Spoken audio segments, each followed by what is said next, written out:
Alors, Les Graciers de Kieran Millwood Hargrave est un livre qui a été édité en 2020. C'est un livre qui débute donc au début du XVIIe siècle et sur l'île de Vardø, dans le nord de la Norvège, et donc qui va parler de chasse aux sorcières, aussi d'un village de femmes qui a perdu presque tous les hommes de l'île dans une tempête. Et donc avec des femmes qui vont devoir apprendre à se débrouiller toutes seules pour réussir à survivre sur cette île où les chances de survie sont assez minimes. Donc c'est un récit assez intéressant, avec des rebondissements. C'est un récit féministe, avec des personnages complexes, intéressants, avec un développement assez intéressant, et qui vont qu'on va suivre pendant tout un livre de quelques centaines de pages. Très facile à lire, enfin assez avec un récit, un style très imagé, très sensoriel, qui va nous permettre de bien imaginer tout l'environnement avec la température, les paysages. Donc c'est un récit, oui, très sensoriel, que j'ai beaucoup apprécié et qui m'a vraiment permis d'imaginer très facilement les personnages, l'environnement, le lieu et toutes leurs actions, et qui m'a permis aussi de me les rendre plus attachantes. C'est aussi un récit donc, assez féministe où on voit que les femmes, elles n'ont pas forcément besoin donc, d'avoir des hommes dans le village pour pouvoir se débrouiller et pouvoir survivre donc, sur une île où il y a très peu de ressources et où la principale ressource, c'est la pêche.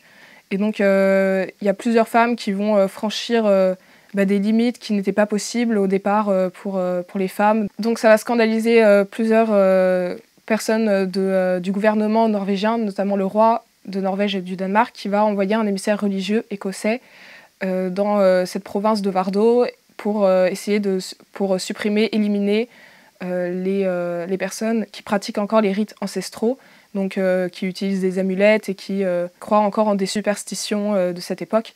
Et donc ça va vraiment mener à une chasse aux sorcières assez sanglante et assez horrible.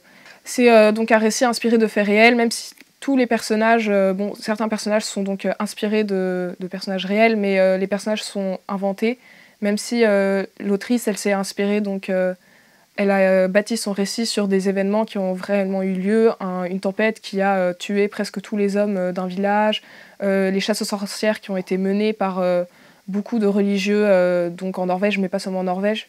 On sait qu'il y a eu beaucoup de procès de femmes en Angleterre aussi, et partout en Europe.